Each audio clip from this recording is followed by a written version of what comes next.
ഞാൻ doctor Jabir bin Umar, Kannur Baby Memorial ഹോസ്പിറ്റലിലെ ENT സർജനാണ്. കൂർക്കം വലിയെക്കുറിച്ച് പറയാനാണ് ഞാൻ ഉദ്ദേശിക്കുന്നത്. നമുക്കറിയാം, ഒരു 100-ൽ 30% ആൾക്കാർക്ക് കൂർക്കം വല ഉണ്ടാകും. അപ്പോൾ നമ്മൾ കൂർക്കം വലിയെ നമുക്ക് കുറച്ച് കാര്യങ്ങൾ നമുക്ക് മനസ്സിലാക്കാം.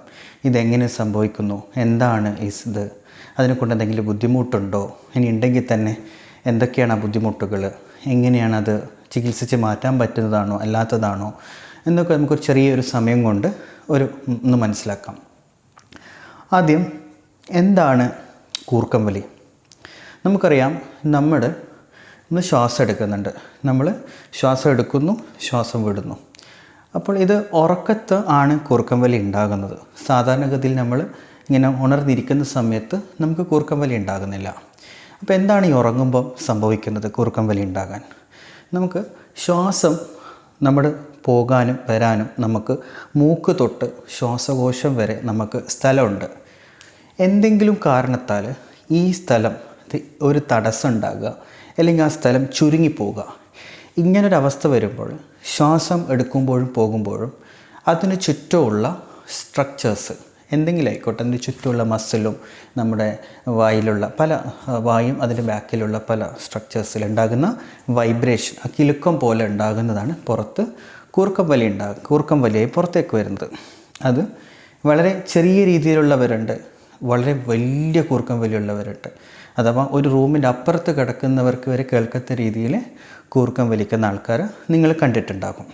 ഓക്കെ, അപ്പോൾ നമുക്ക് ഈ കൂർക്കം വലി ഉണ്ടാകാനുള്ള കാരണങ്ങളെക്കുറിച്ച് ഒരു ബ്രീഫായിട്ട് ഒന്ന് പറയാം.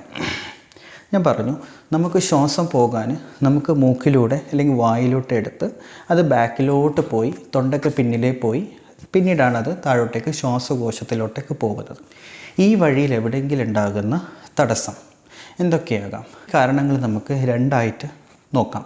കുട്ടികളിലും ഉണ്ടാകും കൂർക്കം വലി, വലിയവരിലും ഉണ്ടാകും കൂർക്കം വലി. മനസ്സിലാക്കണം, കുട്ടികളിലുണ്ടാകുന്ന കൂർക്കം വലി അത്ര നിസാരമായിട്ട് നമ്മൾ തള്ളാൻ പാടില്ല. നമുക്ക് നോക്കാം.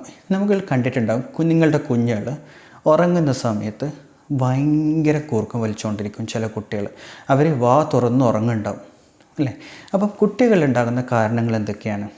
ഒന്ന്, കുട്ടികളുടെ മൂക്കിൻ്റെ ഉള്ളിലുണ്ടാകുന്ന ദശ ആൻഡ്രോകോയാനൽ പോളിപ്പ് എന്ന് പറയും. രണ്ടാമത്, കുട്ടികളുടെ മൂക്കിൻ്റെ പിന്നിൽ നെയ്സോഫാരിങ്സ് എന്ന് പറയും, അവിടെ ഉണ്ടാകുന്ന ദശ, അത് ഏറ്റവും കോമൺ ആയി കാണുന്നത് അഡിനോയിഡ് എന്ന് പറയും. അതുപോലെ കുട്ടികളുടെ വായിലുണ്ടാകുന്ന ടോൺസിൽസ്, വലിയ ടോൺസിൽ. എന്താണ് ഈ മൂക്കിൻ്റെ പിന്നിലോ വായിലോ ഇത്തരം ദശകൾ ഉണ്ടായിക്കഴിഞ്ഞ് കഴിഞ്ഞാൽ നമുക്കറിയാം, നമുക്ക് വായു സഞ്ചാരം നടക്കില്ല. സ്വാഭാവികമായിട്ട് ഉണ്ടാകും. ഞാൻ പറഞ്ഞതുപോലെ ഒരു ചെറിയ സ്ഥലത്തോട്ട് വായു സ്പീഡിൽ അങ്ങോട്ടും ഇങ്ങോട്ടും പോകുമ്പോൾ കൂർക്കം വലി ഉണ്ടാകും. അപ്പോൾ നിങ്ങൾ കണ്ടിട്ടുണ്ടാകും, കുഞ്ഞുങ്ങൾ ഇങ്ങനെ വാ തുറന്നുറങ്ങും. അവർ രാത്രിയിൽ വാ തുറന്നുറങ്ങും, എണീറ്റോണ്ടേയിരിക്കും. കൂർക്കം വലിച്ച് എണീറ്റോണ്ടിരിക്കും, വീണ്ടും ഉറങ്ങും, എണീറ്റോണ്ടിരിക്കും, വീണ്ടും ഉറങ്ങും. ഇത്തരം കുട്ടികളിൽ വേറെ കാണാൻ പറ്റുന്നതാണ്, ഇടയ്ക്കിടയ്ക്ക് അവർക്ക് കഫക്കെട്ട് ഉണ്ടായിക്കൊണ്ടേയിരിക്കും. നിങ്ങൾ കാണുന്നത് കുട്ടികൾക്ക് ഒരു ജലദോഷം കഫക്കെട്ട് വന്നു, നിങ്ങൾ ഡോക്ടറെ കാണിച്ചു, മരുന്ന് ആൻറ്റിബയോട്ടിക് കഴിച്ചു, മാറി. വീണ്ടും 2-3 ആഴ്ച കഴിഞ്ഞാൽ വീണ്ടും ഇതേ അവസ്ഥ, പിന്നെ 2-3 ആഴ്ച ഇതേ അവസ്ഥ. അപ്പോൾ എല്ലാ സമയത്തും വിട്ടുമാറാത്ത ജലദോഷം കഫക്കെട്ട് ഉണ്ടാക്കുക. അതേപോലെ കുട്ടികൾ എന്ത് ചെയ്യുകയെന്ന് വെച്ച് കഴിഞ്ഞാൽ, ഈ ഉറങ്ങിക്കഴിഞ്ഞിട്ട് കുട്ടികൾ രാവിലെ കുറച്ച് ഗ്ലൂമി ആയിരിക്കുക. സ്കൂളിലൊക്കെ എന്ത് സംഭവിക്കാം, അവർ പഠിത്തത്തിലൊക്കെ ഇത്തിരി പിന്നോട്ട് പോവുക, കുട്ടികൾക്ക് കോൺസെൻട്രേറ്റ് ചെയ്യാൻ പറ്റാതിരിക്കുക. ഇങ്ങനെയുള്ള അവസ്ഥകളൊക്കെയാണ് ഈ കുട്ടികളിൽ കാണപ്പെടുന്നത്. എന്തുകൊണ്ടാണെന്ന് വെച്ചാൽ കുട്ടികളുടെ മൂക്കിൻ്റെ പിന്നിലുണ്ടാകുന്ന ഈ ദശ ഇത്രയും പ്രശ്നക്കാരനാണ്. കുട്ടികൾ എപ്പോഴും കഫക്കെട്ട് ജലദോഷം വന്നുകൊണ്ടിരിക്കും. കുട്ടി വാ തുറന്നുറങ്ങി, കാരണം മൂക്കിലൂടെ കുട്ടിക്ക് എടുക്കാൻ പറ്റുന്നില്ല. സ്വാഭാവികം അടുത്ത വഴി വാ തുറന്നെടുക്കുക എന്നുള്ളതാണ് ബോഡിക്ക് ചെയ്യാൻ പറ്റുന്നത്. അതങ്ങനെ എടുത്തെടുത്ത് എന്ത് സംഭവിക്കുമെന്ന് വെച്ച് കഴിഞ്ഞാൽ, കുട്ടികൾ വാ തുറന്നുറങ്ങി കുട്ടികളുടെ പല്ല് മുന്നോട്ടേക്ക് തള്ളാൻ തുടങ്ങും. അതേപോലെ കുട്ടികളുടെ താടിയെല്ലുകളിലും മുകളിലത്തെ എല്ലുകളിലൊക്കെ വ്യത്യാസം വരാൻ തുടങ്ങും. അതിൻ്റെ ഗ്രോത്തിൽ വളർച്ചയിൽ വ്യത്യാസം വരാൻ തുടങ്ങും. അപ്പോൾ നിങ്ങൾ കാണാം, കുട്ടി കുറച്ച് പല്ലുന്തി വരും, അണ്ണാക്ക് കുഴിഞ്ഞിരിക്കും, എപ്പോഴും ഒരു ഗ്ലൂമി ഫേസ്, കുട്ടിയുടെ മുഖം ഇങ്ങനെ കൂർത്ത് ഒരു മുന്നോട്ടേക്ക് ഇങ്ങനെ ഒരു തള്ളി വരുന്ന പോലൊരു ഫീല് നിങ്ങൾക്ക് കാണാൻ പറ്റും അത്തരം കുട്ടികളിൽ. പിന്നെ അതേപോലെ തന്നെ ഞാൻ നേരത്തെ പറഞ്ഞ പോലെ പഠിത്തത്തിലൊക്കെ ഇത്തിരി ബുദ്ധിമുട്ട്. ചില കുട്ടികളിൽ എന്ത് സംഭവിക്കുന്നു, ഈ ദശ നമ്മൾ ശ്വാസത്തെ തടസ്സുന്നതിൻ്റെ കൂടെ നമ്മുടെ ചെവിയുടെ ട്യൂബ്, തൊണ്ടയിലേക്ക് ഇറങ്ങി വരുന്ന ട്യൂബ്, യൂസ്റ്റേഷ്യൻ ട്യൂബ് എന്ന് പറയും, അതിലേക്ക് കൂടി ഇത് കൊണ്ടുപോയി അമർത്തും, അത് കംപ്രസ് ചെയ്യും. ആ സമയത്ത് എന്തെങ്കിലും കുട്ടിക്ക് ചെവിക്ക് കേൾവി ചെറുതായിട്ട് കുറഞ്ഞു വരും. അത് ടീച്ചർമാരൊക്കെ ചിലപ്പോൾ അമ്മമാരുടെ ഒരു മോൻ പറയുന്ന കേൾക്കുന്നില്ല. അപ്പോൾ കാരണം ഇങ്ങനെയൊക്കെ ആയിരിക്കും. അപ്പോൾ കുട്ടികളിലുണ്ടാകുന്ന കൂർക്കം വലി ഒരിക്കലും നമ്മൾ നിസ്സാരമായിട്ട് കണക്കാക്കാൻ പാടില്ല. കാരണം കുട്ടികൾ ഒരിക്കലും വന്ന് പറയില്ല എനിക്ക് രാത്രി കൂർക്കം വലിയുണ്ടെന്ന്. മാത്രമല്ല കുട്ടികൾ ഒരിക്കലും പറയും എനിക്ക് സ്കൂളിൽ ശ്രദ്ധിക്കാൻ പറ്റുന്നില്ല എന്നോ, അങ്ങനെയൊന്നും വന്ന് കുട്ടികൾ പറയില്ല. അവർ കളിച്ചുകൊണ്ടിരിക്കും, അവർക്ക് ഒരു പ്രശ്നം ഉണ്ടാവില്ല, അവർ നല്ല ആക്റ്റീവും കാര്യങ്ങളൊക്കെ ആയിരിക്കും. ബട്ട് ഈ കഫക്കെട്ട് ജലദോഷം എന്ന് കുട്ടികളെ അവരെ സംബന്ധിച്ചിടത്തോളം അവർക്കത് മരുന്ന് കൊടുക്കുന്നുണ്ട്, മാറുന്നുണ്ട്, പോകുന്നുണ്ട്. പക്ഷേ ഇത് നമ്മുടെ രക്ഷിതാക്കളാണ് ഇത് കൂടുതൽ ഒബ്സർവ് ചെയ്യേണ്ടത്. അതുകൊണ്ട് കുട്ടികളിലുണ്ടാകുന്ന കൂർക്കം വലി എന്ത് ചെയ്യാൻ പാടില്ല, നിസ്സാരമായിട്ട് തള്ളിക്കളയാൻ പാടില്ല. ഇങ്ങനെ എന്തെങ്കിലും ഒരു കാരണം ഉണ്ടാവും. ഈ എപ്പോഴും വരുന്ന കഫക്കെട്ട് ജലദോഷത്തിനൊക്കെ ഒരു കാരണം ഉണ്ടാവും. ചില വെറും അലർജി ആയിരിക്കാം, ചില ഇതേപോലെ ദശയും കാര്യങ്ങളും ആയിരിക്കാം. അതേപോലെ കുട്ടികളിലുണ്ടാകുന്ന ടോൺസിലും ഇതേപോലെ കൂർക്കം വലി ഉണ്ടാക്കും. അപ്പോൾ ഇത് നിങ്ങളുടെ ഡോക്ടറെ കാണിച്ചു കഴിഞ്ഞാൽ ഇത് നമുക്ക് വളരെ പെട്ടെന്ന് തന്നെ ഡയഗ്നോസ് ചെയ്തിട്ട് ട്രീറ്റ് ചെയ്യാൻ പറ്റുന്നൊരു കണ്ടീഷനാണ്.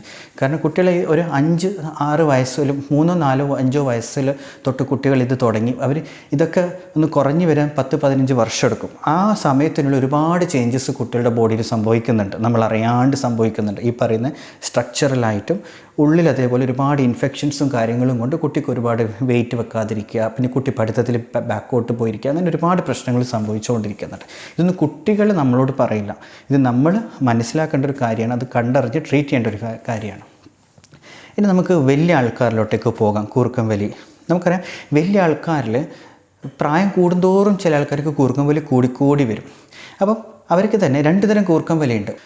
ഒന്ന് അവർക്ക് ഒരു പ്രശ്നം ഉണ്ടാവില്ല, അത് ചുറ്റുമുള്ളവർക്കായിരിക്കും പ്രശ്നം. അഥവാ കൂർക്കം വലിച്ച് ഇയാൾ നന്നായി ഉറങ്ങുന്നുണ്ടാവും, പക്ഷേ ഒന്ന് കൂടെ കിടക്കുന്ന വൈഫ്, സ്പൗസ് ആരാണെന്ന് വെച്ചാൽ അവർക്ക് ഭയങ്കര ബുദ്ധിമുട്ട്, മക്കൾക്ക് ബുദ്ധിമുട്ട്. ചില ആൾക്കാർ ഈ പുറത്തൊക്കെ താമസിക്കുന്നവർക്കാണ് അവരെ കൂടെ ജോലി ചെയ്യുന്നവർക്ക് ബുദ്ധിമുട്ട്, അല്ലെങ്കിൽ അപ്പുറത്തെ റൂമിൽ ഇവരെ കേൾക്കുന്ന അവർക്ക് വരെ ബുദ്ധിമുട്ടുണ്ടാക്കുന്ന രീതിയിൽ കൂർക്കം വലി, പക്ഷേ ഇയാൾ നന്നായിട്ട് കിടന്നുറങ്ങും. അപ്പം ഈ വലിയ ആൾക്കാരിലേക്ക് എന്തൊക്കെ പ്രശ്നം ഉണ്ടാവാൻ വെച്ചാൽ, ഒന്ന് മൂക്കിൻ്റെ മൂക്കിൻ്റെ നമ്മുടെ പാലത്തിനുണ്ടാകുന്ന വളവ്, മൂക്കിലൊരു ഇറച്ചിയുണ്ട്, നമുക്ക് എല്ലാവർക്കും ഉള്ള ഇറച്ചിയാണ്. ആ ഇറച്ചി ഉണ്ടാകുന്ന തടിപ്പ്, അതാണ് മൂക്കിലെ മാംസം എന്ന് പറയും. മൂക്കിലെ മാംസത്തിനുണ്ടാകുന്ന തടിപ്പ് ടർബിനേറ്റ് ഹൈപ്പർട്രോഫി എന്ന് പറയും.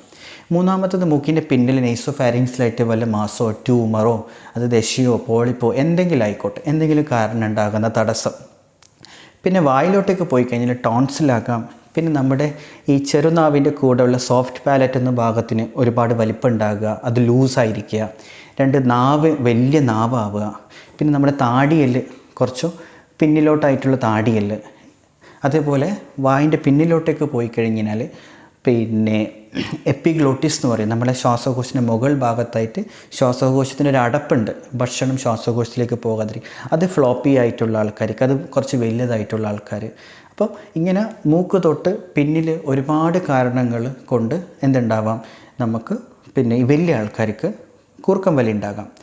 ഇനി ഇതേപോലെ തന്നെയാണ് നമ്മുടെ ഓവർ വെയ്റ്റ് വലിയ ആൾക്കാരിൽ.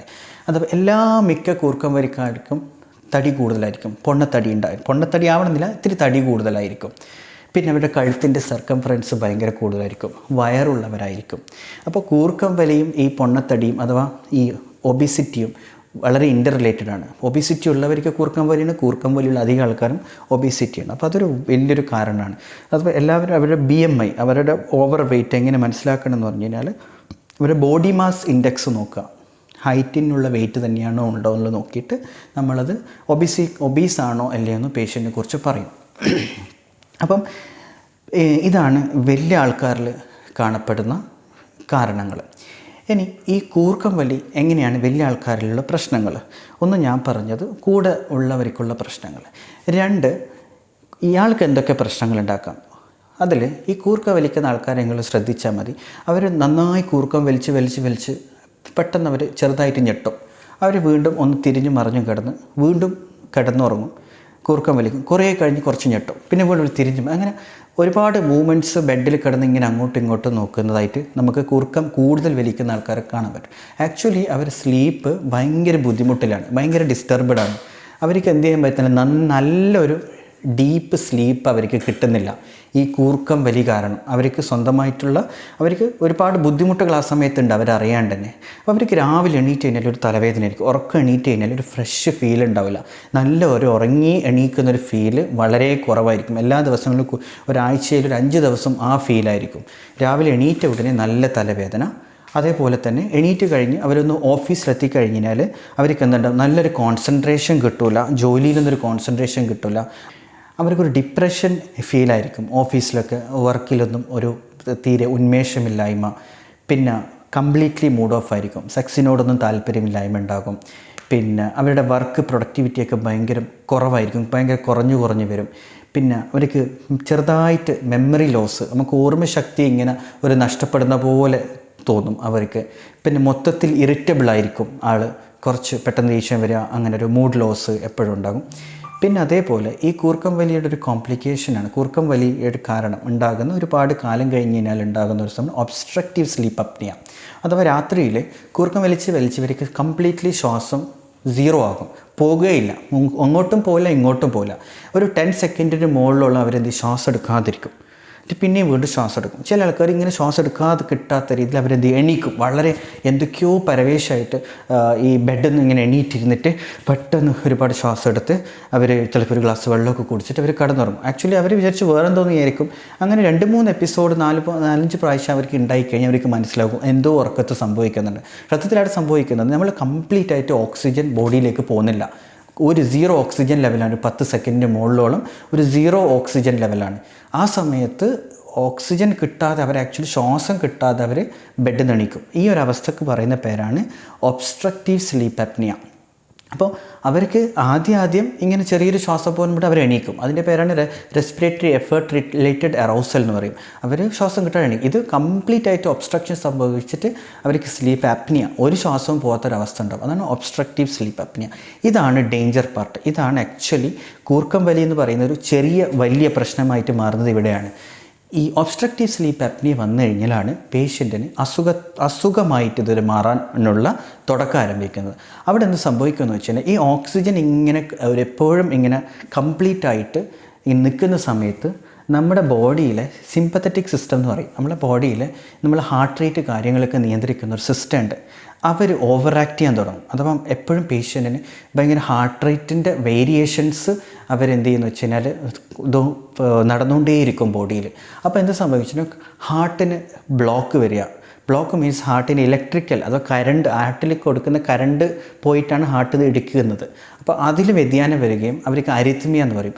അങ്ങനെ ഒരു heart block, complete heart block പോലത്തെ ഒരു അവസ്ഥയിലോട്ടൊക്കെ പോകും. പിന്നെ ഇത് കാരണം പേഷ്യൻറ്റിന് ബ്ലഡ് പ്രഷർ കൂടുക, പിന്നെ സ്ട്രോക്ക് വരാനുള്ള സാധ്യത, ഹാർട്ടിൽ അറ്റാക്ക് വരാനുള്ള സാധ്യതകൾ, ഇങ്ങനെയുള്ള അവസ്ഥകൾക്കൊക്കെ ചാൻസ് ഈ ഒബ്സ്ട്രക്റ്റീവ് സ്ലീപ്പ് അപ്നിയ കൂടി വരുന്ന സമയത്ത് ഇത്തരം അവസ്ഥകളിലേക്ക് പോകാനുള്ള സാധ്യത പേഷ്യൻ്റ് കൂടിക്കൊണ്ടേയിരിക്കുകയാണ്. അപ്പോൾ അതാണ് ഈ കൂർക്കം വലിയിലെ ഏറ്റവും വലിയ വില്ലൻ, ഒബ്സ്ട്രക്റ്റീവ് സ്ലീപ്പ് അപ്നിയ. ഇങ്ങനൊരവസ്ഥ ആർക്കുണ്ട് കഴിഞ്ഞാലും അത് ഒരിക്കലും എന്ത് ചെയ്യാൻ പാടില്ല, ഒരിക്കലും അത് നെഗ്ലക്റ്റ് ചെയ്യാൻ പാടില്ല.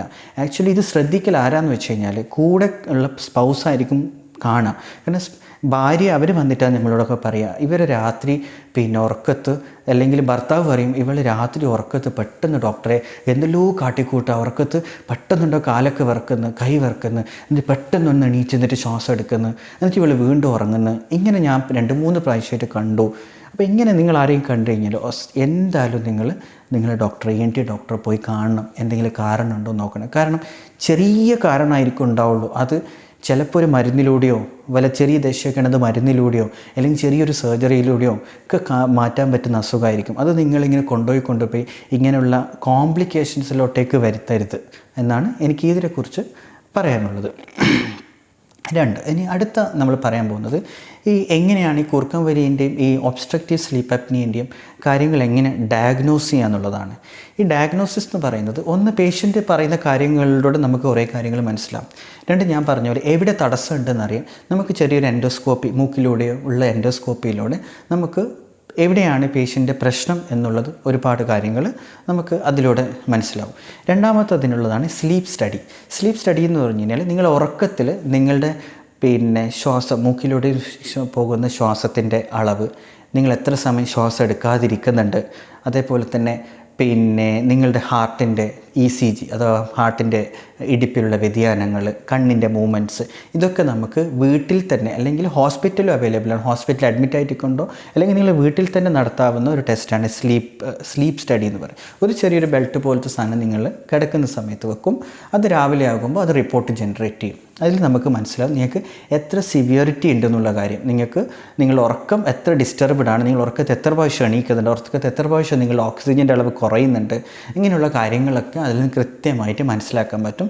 നമുക്കതനുസരിച്ചിട്ടുള്ള ട്രീറ്റ്മെൻറ്റ് നമുക്കതിൽ നിന്ന് ചെയ്യാനും പറ്റും. ഇനി അവസാനമായിട്ടുള്ള കാര്യം, ഇതെങ്ങനെ ഇതിനെ ട്രീറ്റ് ചെയ്യാന്നുള്ളതാണ്. ട്രീറ്റ്മെൻറ്റ് ഭയങ്കര വൈഡാണ്. ഈ കൂർക്കം വലിയും ഒബ്സ്ട്രക്റ്റീവ് സ്ലീപ്പ് അപ്നിയൻ്റെ ഒക്കെ ട്രീറ്റ്മെൻറ്റ് ഭയങ്കര വൈഡാണ്. അപ്പോൾ അത് നമ്മുടെ ഏറ്റവും എളുപ്പമുള്ളൊരു ട്രീറ്റ്മെൻറ്റ്. ഞാൻ പറഞ്ഞല്ലോ, കൂർക്കം വലിക്കുന്ന ആൾക്കാർ അധികം പൊണ്ണത്തടിയുള്ളവരോ, പൊണ്ണത്തടി എന്ന് പറയുന്നില്ല, തടി കൂടുതലുള്ളവരായിരിക്കും. അവർ ആദ്യം ചെയ്യേണ്ട കാര്യം ലൈഫ് സ്റ്റൈൽ മോഡിഫിക്കേഷനാണ്.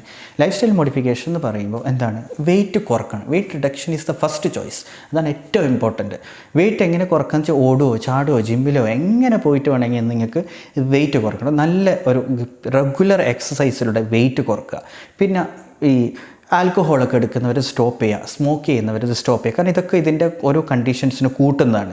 പിന്നെ അതുപോലെ ചില ആൾക്കാർ ഉറക്കത്തിൻ്റെ ഗുളിക കഴിച്ചിട്ടേ ഉറങ്ങുന്ന ആൾക്കാർ, അത് ഈ ഒബ്സ്ട്രക്റ്റീവ് സ്ലീപ്പ് അപ്നിയ കൂർക്കം പോലെയുള്ള ആൾക്കാർ ഉറക്കത്തിൻ്റെ ഗുളിക കഴിക്കാതിരിക്കുകയാണ് ഏറ്റവും ബെസ്റ്റ്. പിന്നെ ഈ മയക്കുമരുന്ന് അങ്ങനത്തെ ഒക്കെ ഉപയോഗിക്കുന്നത് കംപ്ലീറ്റ് ആയിട്ട് സ്റ്റോപ്പ് ചെയ്യണം. കാരണം ഓൾറെഡി ഇയാൾ ഉറക്കത്തിൽ ശ്വാസം എടുക്കാൻ പറ്റുന്നില്ല. ഇനി ഇയാൾ മയക്കത്തിൻ്റെ ഒരു എന്തെങ്കിലും സാധനം കൂടി എടുത്താൽ തീരെ അയാൾക്ക് ഒരു ബോധം പോലും ഉണ്ടാവില്ല. അതാണ് അതിൻ്റെ ഒരു കാര്യം. പിന്നെ ഉള്ളൊരു കാര്യം എന്ന് വെച്ചാൽ നമുക്കറിയാം എങ്ങനെയാണ് ഒബിസിറ്റി ഉള്ളവരൊക്കെ എന്ത് ചെയ്യണം, അവരുടെ നെക്ക് സർക്കംഫറൻസ്, നെക്കിൻ്റെ അളവ് എത്രയുണ്ട്, അതേപോലെ തന്നെ വയറിൻ്റെ അളവ് എത്രയുണ്ട്, ഇതൊക്കെ നോക്കി അത് മോണിറ്റർ ചെയ്തുകൊണ്ട് വർക്കൗട്ട് ചെയ്യുക. അതിങ്ങനെ കുറഞ്ഞ് വരണം. പിന്നെ ഉറങ്ങുന്ന സമയത്ത് ഏതെങ്കിലും ഒരു സൈഡ് നേരെ മലന്ന് കിടക്കാതെ ഏതെങ്കിലും ഒരു സൈഡ് ചെരിഞ്ഞ് കിടക്കണം. അത് ചെരിഞ്ഞ് കിടന്നിട്ട് എന്ത് ചെയ്യണമെന്ന് വെച്ചാൽ ബാക്കിലൊരു പില്ലോയോ എന്തെങ്കിലും വെച്ചൊരു സപ്പോർട്ട് കൊടുത്തിട്ട്, അഥവാ അതിൽ തിരിച്ച് പഴയ മലന്ന് കിടക്കുന്ന ഒരു പൊസിഷനിലോട്ടൊക്കെ വരാത്ത രീതിയിലൊക്കെ ഒരു സപ്പോർട്ടോ കാര്യങ്ങളോ കൊടുക്കണം. എന്നിട്ട് കിടന്നാലും കൂർക്കം വലിയിൽ നമുക്ക് ഓക്സിജൻ ഡെലിവറി കുറച്ച് കൂട്ടാൻ പറ്റും. പിന്നെ ഇതൊന്നും ചെയ്യാൻ പറ്റാത്ത ആൾക്കാരുണ്ടാവും. വെയിറ്റ് കുറക്കാനൊന്നും പറ്റാത്ത ആൾക്കാർക്ക് വേറെയും പല ട്രീറ്റ്മെൻറ്റ് മൊഡാലിറ്റീസ് ഉണ്ട്. നമുക്ക് വായിൽ വെക്കുന്ന കുറച്ച് പ്രോസ്തസിസ് ഉണ്ട്. നമുക്ക് ചില ആൾക്കാർക്ക് നാവ് പിന്നിലോട്ടേക്ക്, വലിയ നാവ് പിന്നിലോട്ടേക്ക് പോകുന്നതായിരിക്കും പ്രശ്നം. അത് മുന്നോട്ടേക്ക് തള്ളി നിർത്താനുള്ള പ്രോസ്തസിസ് അവൈലബിൾ ആണ്. പിന്നെ CPAP എന്ന് പറയും. അത് ഇതിൻ്റെ ഒരു one of the important treatment പാർട്ടാണ്. ഇതൊന്നും എക്സസൈസോ സർജറി ഒന്നും ചെയ്യാൻ പറ്റാത്ത ആൾക്കാർക്കായിക്കോട്ടെ എല്ലാത്തവർക്കും ഉപയോഗിക്കാറുണ്ട്. നമ്മളൊരു പോസിറ്റീവ് എയർവേ പ്രഷർ നമ്മൾ കൊടുത്തിട്ട് അവർ ഉറങ്ങുമ്പോൾ അത് വെച്ച് കൊടുക്കും. അപ്പോൾ അവർക്ക് സ്ലീപ്പ് അപ്നിയ ഇതൊന്നും ഉണ്ടാവത്തില്ല. അവർ നല്ല ഇമ്പ്രൂവ്മെൻറ്റ് കാണിക്കാറുണ്ട്. പിന്നെ അവർക്ക് പല സർജറീസ്. എന്താണോ കാരണം, എവിടെയെങ്കിലും ഒബ്സ്ട്രക്ഷൻ ഉണ്ടോ, മൂക്കിൻ്റെ പാലത്തിന് വളവുണ്ടോ, സെപ്റ്റോപ്ലാസ്റ്റി ചെയ്ത് അത് ശരിയാക്കി കഴിഞ്ഞാൽ ശരിയാവും. ചില ആൾക്കാർക്ക് മൂക്കിൽ വല്ല ദേഷ്യമോ കാര്യങ്ങളുണ്ടെങ്കിൽ അത് സർജറി. കുട്ടികൾക്ക് കാണുന്ന അഡിനോയിഡ് വളരെ എളുപ്പത്തിൽ ട്രീറ്റ് ചെയ്യാൻ പറ്റുന്ന, ഒരു ദിവസം രാവിലെ അഡ്മിറ്റ് ചെയ്ത് കഴിഞ്ഞാൽ ഉച്ചയാകുമ്പോഴത്തേക്ക് വീട്ടിൽ പോകാൻ പറ്റുന്ന സർജറീസാണ്. അത് കുട്ടികൾ ഒരുപാട് ചേഞ്ചസ് ഉണ്ടാക്കും. കുട്ടികളുടെ എല്ലാ കാര്യങ്ങളിലും ഒരുപാട് ചേഞ്ചസ്. കുട്ടികളുണ്ടാകുന്ന പല്ലുന്തലൊക്കെ ഇവൻ ക്ലിപ്പ് പോലും ചിലപ്പോൾ അവർക്ക് വിടാത്ത രീതിയിൽ അത് മെല്ലെ മെല്ലെ ശരിയായി വരാറുണ്ട്. അതിലേക്ക് ഇത് അഡിനോയിഡ് വെച്ചുകൊണ്ടിരിക്കുന്ന ഒരു ക്ലിപ്പിട്ടാൽ പോലും ചിലപ്പോൾ ശരിയാവില്ല. അങ്ങനെയും പ്രശ്നമുണ്ട്. അപ്പം ഈ അഡിനോയിഡ്, ടോൺസിൽ ഇതൊക്കെ വളരെ ചെറിയ സർജറീസിലൂടെ ഒരു ദിവസത്തെ കാര്യത്തോട് പറ്റുന്ന കാര്യം. പിന്നെ അഡൾട്ടിലാണെങ്കിൽ വേറെയും ഒരുപാട് സർജറീസ് ഉണ്ട്. കൂർക്കം വലിയും അതേപോലെ തന്നെ ഒബ്സ്ട്രക്റ്റീവ് സ്ലീപ്പ് അപ്നിയുള്ള ആൾക്കാർക്ക് ഈ നമ്മളെ ചെറുനാവിൻ്റെതും ആയിക്കൊണ്ട് സർജറീസും ഒരുപാടുണ്ട്. അപ്പം ഇത് വേറൊരു വീഡിയോയിൽ നമുക്ക് ഇതിൻ്റെ ട്രീറ്റ്മെൻറ്റ് പാർട്ട് കുറച്ചുകൂടി പറയാം. കുറേ എക്സസൈസ് ഉണ്ട്, നമുക്ക് വേറൊരു ഇതിൽ പറയാം. അപ്പം എനിക്ക് പറയാനുള്ളതാണ്, കൂർക്കം വലി എന്നുള്ളത് ചെറിയൊരു കൂർക്കം വലിയൊന്നും ഒരു പ്രശ്നമുള്ള കാര്യമല്ല. ബട്ട് നിങ്ങൾക്ക് ഇതൊരു നല്ല കൂർക്കം വലിയുണ്ട്, ഞാനീ പറഞ്ഞ ഒബ്സ്ട്രക്റ്റീവ് സ്ലീപ്പ് അപ്നിയ ഉണ്ട്, അങ്ങനെയുള്ള സിംറ്റംസ് ഉണ്ടെങ്കിൽ തീർച്ചയായിട്ടും നിങ്ങളുടെ ഡോക്ടറെ കണ്ടിരിക്കണം. അതേപോലെ തന്നെ ഇമ്പോർട്ടൻ്റ് ആണ് കുട്ടികളിൽ കാണുന്ന കൂർക്കം വലി. നിങ്ങൾ ഒരിക്കലും കുട്ടികൾ എപ്പോഴും ജലദോഷം കഫക്കെട്ട് വന്നുകൊണ്ടിരിക്കും, തീർച്ചയായിട്ടും നിങ്ങൾ ഡോക്ടറെ കണ്ടിട്ട് ഈ കാരണങ്ങൾ എന്തെങ്കിലും ഉണ്ടോ എന്നുള്ളത് നോക്കിയിട്ട് അത് ട്രീറ്റ് ചെയ്യുക തന്നെ വേണം. അല്ലെങ്കിൽ നിങ്ങൾ കുട്ടികളോട് അത് ചെയ്യിക്കുന്ന ഒരു അനീതിയാണ്. ആക്ച്വലി കുട്ടികളത് പറയാൻ പറ്റുന്നില്ല, നിങ്ങളത് ട്രീറ്റ് ചെയ്യുന്നില്ല. അപ്പോൾ ആ രീതിയിൽ കൂർക്കം വലിയെ കാണണം.